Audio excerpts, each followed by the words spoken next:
और मेरे ख्याल से अजीत दोस्त साहब के हवाले से कि उन्होंने वहां जाके रशिया में यकीन दहानी करवाई कि जो G20 का इजलास होगा उसमें हम यूक्रेन का मसला नहीं छेड़ेंगे, आप आ जाएं पुतिन को। ठीक है, तो यानी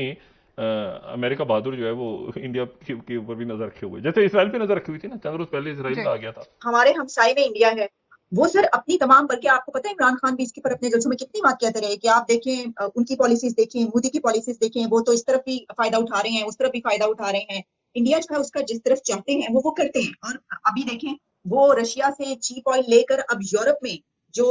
ऑयल है वो इंडिया से जा रहा है, वहां की गाड़ियों में इंडिया उनको ऑयल सप्लाई कर रहा है। इंडिया ने बीट कर दिया सऊदी अरेबिया को इसके ऊपर, top one of the top countries बन गया। हिना रब्बानी खर साहब का तो एक असूली मौका है ना पाकिस्तान का कि हमने एक डिसाइड करना है कि हमने कहाँ जाना है। मतलब हम अमेरिका के साथ भी ताल्लुकात अच्छे हैं हमारे, रहने चाहिए, मुनासिब रहने चाहिए, लेकिन चीन हमारा, ये जो बात की है ना इन्होंने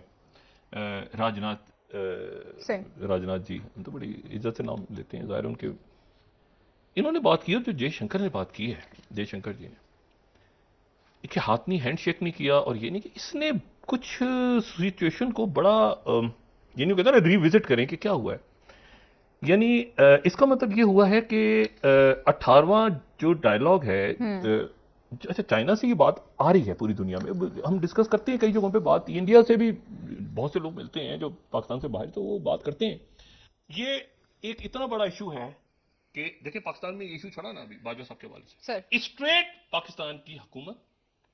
और वजारत खारजा एक बयान के साथ आई, उसके बावजूद वो डिस्कस हुआ। हमें बताएं कि मैं तो एक्सपेक्ट ही कर रहा था कि ये इनकी कोई बातचीत, ये तो जिस तरह उस दिन देखें राजनाथ सिंह हाथ में मिला रहे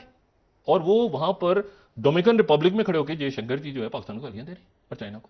मतलब आखिर ऐसा क्या, इसका मतलब ग्रोसरी गड़बड़ है, कोई मामला बड़ा खौफनाक हो गया है और अमेरिका इन पे नजर रखा हुआ है। और अमेरिका, वाशिंगटन पोस्ट क्या कह रहा है, ये हिना रब्बानी करके तो साइड पे करें ना, वो तो पाकिस्तान की पॉलिसी है, ये हिना रब्बानी खैर साहब ने मुनासिब बात की है कि भाई आप दरमियान में नहीं, आप बहुत ज्यादा ना उधर करेंगे। इन्होंने क्या यकीन दहानी करवाई है वाशिंगटन पोस्ट के मुताबिक कि हम यूक्रेन नहीं छेड़ेंगे, यानी हम यूक्रेन का मतलब नहीं छेड़ेंगे, पुतिन साहब आप आ जाए G20 में। अच्छा, यानी इसका मतलब ये यूक्रेन किसका इशू है, अमेरिका का, अमेरिका के इत्तेहादी, यानी अमेरिका का स्ट्रेटेजिक पार्टनर। मैंने कहा ना ये इसको खुदा का वास्ता ये खुद अपना संभालें, हमारे ऊपर कोई मुसीबत, हम तो इसमें चक्कर में थे कि कोई, आप यकीन करें यहां से बहुत बड़ी तादाद में लोग जुलूस की शक्ल में मीडिया के लोग इंडिया के जाने बाकायदा कि जी ख्वाजा आसिफ जाएंगे तो हम भी पूरों के हार वार, मतलब आदमी होता है ना कि वो मिलता है, दोस्त है भाव वहां पे मीडिया के और बहुत सारे लोग, उनसे दोस्ती, तो यहां से हम चक्कर में, हमें नहीं पता था कि ये मसला अटका हुआ है। यकीन करें मुझे, हमें बिल्कुल अंदाजा था कि शायद कोई इनकी कोर कमांडर्स की बात हो रही है सारी, यहां पे ले गए हैं, फिर उसमें एससीओ की समिट है, फिर G20 भी होनी है, फिर कैसे होनी है, फिर वो अमेरिका ने पेपर आउट कर दिया, वॉशिंगटन पोस्ट, वो पेपर ऐसे आउट हो गए। आप ख्याल से लीक जो है ये ऐसे होती हैं, ये साफी लीक, साफी लेकर आए हैं, अच्छा वॉशिंगटन पोस्ट में। तो बात ये सारी कि ये उन्होंने वो लीक कर दिया, सच एम्बैरेसिंग सिचुएशन कि वो अमेरिका के अंदर ही डिस्कस हो रहा है कि एक मिनट ठहर जाएंगे तो पुतिन के साथ मिले हुए हैं और पुतिन से कह रहे हैं आप आ जाएं, हमें यूक्रेन नहीं छेड़ेंगे, यानी यूक्रेन को आग बंद। अमेरिका तो आ इसीलिए रहा था बाइडेन कि भाई वहां पर आपने यूक्रेन वॉर डिस्कस करनी है और ये सारा G20 अजीब रहा पड़ा हुआ है। और ये डेस्पेन देखें, अच्छा फिर उसके साथ देखें दूसरी बात, मैं इसको जरा समझाऊं कि क्योंकि हमारा एक ये हमारे ये बड़ी अजीबोगरीब सिचुएशन बन गई है, इंडिया कंटेनमेंट हो गई है, ये इसको माने ना माने, देखें ईरान, सऊदी अरेबिया, अफगानिस्तान, कोई जितना बातें हो रही थी ना उस वक्त कि ये कंबोडिया बन जाएगा पाकिस्तान, पता नहीं क्या प्लान्स थे सारे, मामलात हैं खराब वहां पे, मगर ऐसा नहीं हुआ कि उसके नतीजे में पाकिस्तान को प्रॉपरली ये था कि वियतनाम निकलेगा, ये डिस्कस होता था उस जमाने में, वो देखें वियतनाम से अमेरिकन निकले थे तो वो कंबोडिया बन गया था, ये नहीं हुआ, अल्लाह का शुक्र है नहीं हुआ। बाकी उनके मामला तो वो बच्चों के स्कूल कैसे खुलेंगे, वहां पे बच्चियां कैसे जाएंगी, ह्यूमन राइट्स कैसे इशू होगा, वो वहां से कोई दहशतगर्द, ये और साथ ही सबसे बड़ी बात ये कि जो इलामिया जारी चाइना और रशिया की तरफ से हुआ है उसमें BLA को और TTP को दहशतगर्द डाल दिया गया, खत्म, दैट्स इट। और हमारा इशू नहीं है, वो उनका भी इशू है, उनकी भी इन्वेस्टमेंट। तो अब ये तो हो गया किस्सा। देखिए ये इस तरह रिएक्ट करना जो है ना, पहले तो मेरे ये था ध्यान में कि शायद वो यानी जो गुस्से का इजहार हुआ है कि पहले बुलाया गया, फिर गुस्सा का इजहार हुआ उनके वजीर दिफा की तरफ से, और फिर गुस्से का भी इजहार नहीं हुआ, डिप्लोमेटिक नॉर्म से भी आप हटे ना, हैंडशेक नहीं हुआ, और फिर उसके बाद जो है वो वहां पर जयशंकर एक अजीब सी, मुझे नहीं पता, लेकिन पाकिस्तान से मुझे नहीं पता बिलावल भुट्टो जरदारी साहब जाते हैं, लेकिन वो चाइना से अगर फॉरेन मिनिस्टर आते हैं मेरा ख्याल है हमारा उनके साथ लिंक होगा, क्योंकि हम ये वहां जा रहे हैं चाइना की दावत पे, ये चाइना का फोरम है और ये भी हम चाहते हैं कि इंडिया से ताल्लुकात अच्छे हों, मगर मसला ये है कि अगर आप हैंडशेक ना करें, अगर आप वहां पर